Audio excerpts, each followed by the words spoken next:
Export procedure.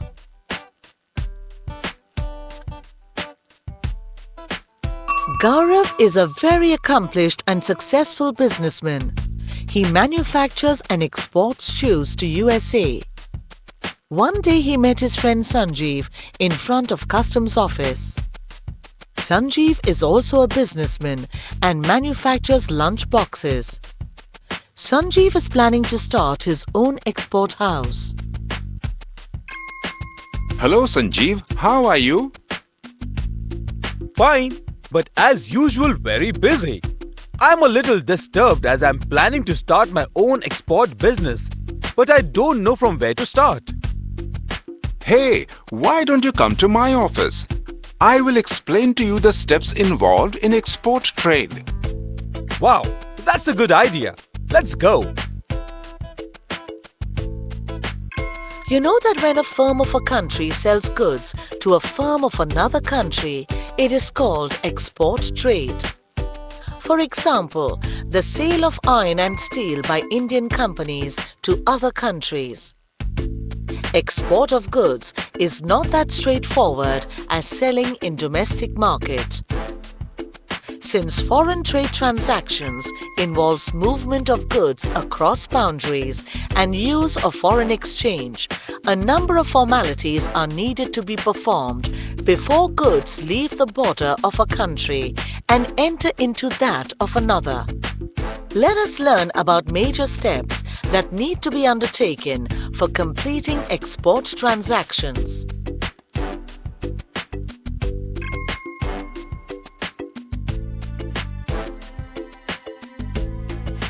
1. Receipt of inquiry and sending quotations. The prospective buyer of a product sends an inquiry to different exporters, requesting them to send information regarding price, quality, and terms and conditions for export of goods. The exporter then sends a reply to the inquiry in the form of a quotation known as Proforma Invoice. The Proforma Invoice contains information about the products like price, quality, grade, size, weight, mode of delivery, type of packing and payment terms. 2. Receipt of export order or an indent. If prospecting importing firm finds export price and other terms and conditions acceptable, it places an order for the goods to be dispatched. This order, also known as indent, contains description of the goods ordered, prices to be paid, delivery terms, packing and marking details, and delivery instructions. 3. Assessing importer's creditworthiness and securing a guarantee for payments. After receipt of the indent, the exporting firm makes necessary inquiry about the creditworthiness of importing firm to ensure that there is no risk of default in payment. For this purpose, exporting firm demands a letter of credit from importing firm. A letter of credit is a guarantee issued by importer's bank that it will honor payment up to a certain amount of export bills to the bank of exporter. 4.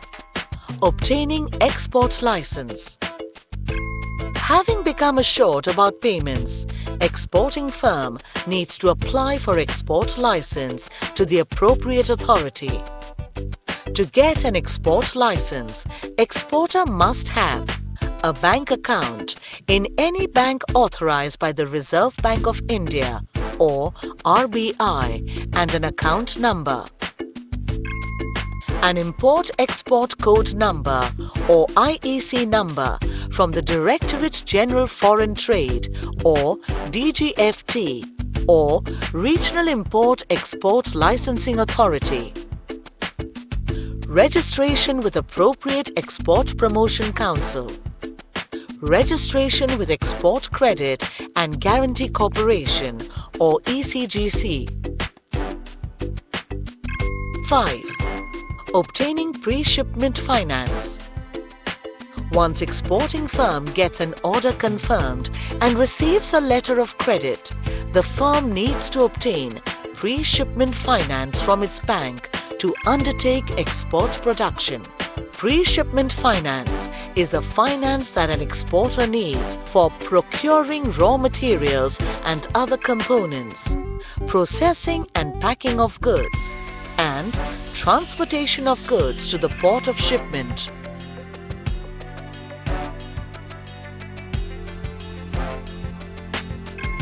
Six. Production or procurement of goods. Having obtained pre-shipment finance from its bank, exporter has to produce goods or buy them from market as per the specifications of importer. 7. Pre-shipment inspection. To ensure that only good quality products are exported from a country, the Government of India has made pre-shipment inspection of goods compulsory by certain authorized agencies. 8. Excise Clearance.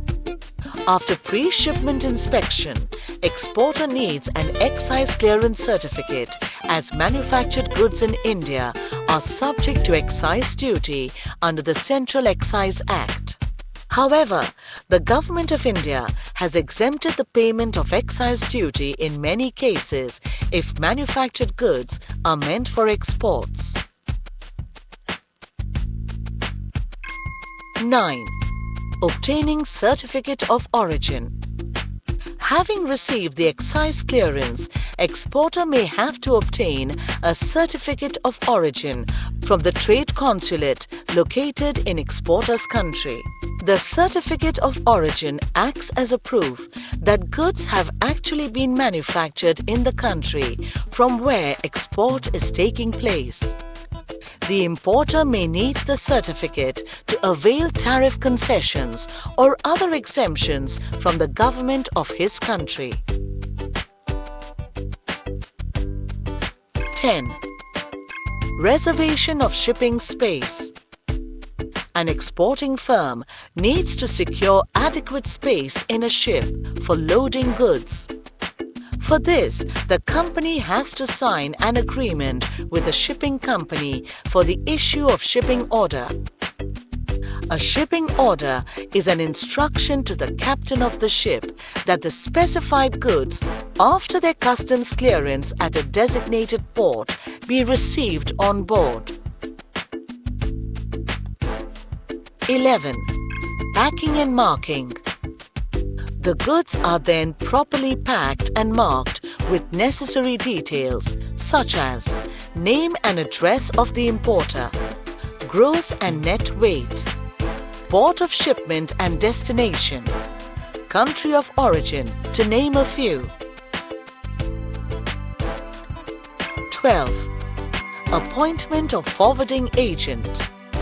The exporting firm appoints an agent referred to as clearing and forwarding agent or CNF agent to perform all the formalities on its behalf before shipping the goods for a commission.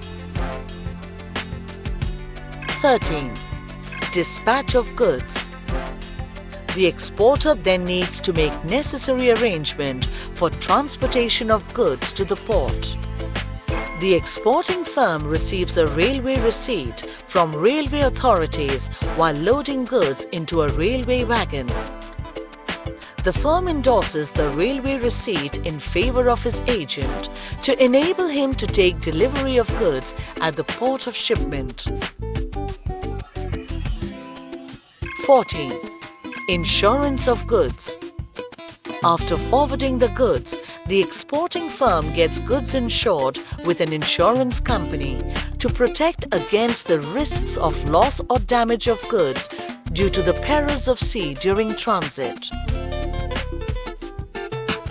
15. Customs clearance. The exporting firm needs to obtain customs clearance before loading goods on ship.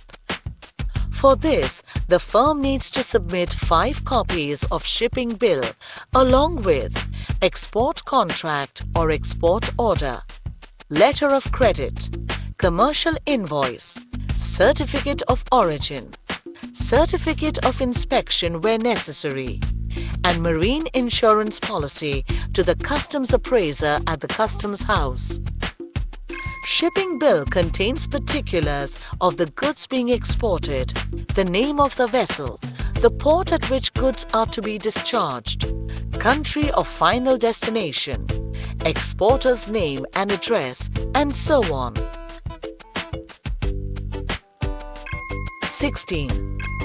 Obtaining mate's receipt. On obtaining the customs clearance, exporting firm needs to load goods on board the ship. The mate or the captain of the ship issues mate's receipt to the port superintendent. The receipt contains the information about the name of the vessel, berth, date of shipment, description of packages, marks and numbers, condition of the cargo at the time of receipt on board the ship, to name a few. The port superintendent, on receipt of port dues, hands over the mate's receipt to the CNF agent. 17. Payment of freight and issuance of bill of lading. The CNF agent needs to present the mate's receipt at the office of the shipping company for computation of freight. After receipt of the freight, the shipping company issues a bill of lading which serves as an evidence that the shipping company has accepted the goods for carrying to the designated destination. In the case the goods are being sent by air, this document is referred to as airway bill. 18. Preparation of invoice. After sending the goods, the exporting firm prepares an invoice of the dispatched goods, known as foreign invoice. The invoice states the quantity of goods sent and the amount to be paid by the importer. The CNF agent gets it duly attested by the customs. 19. Securing payment.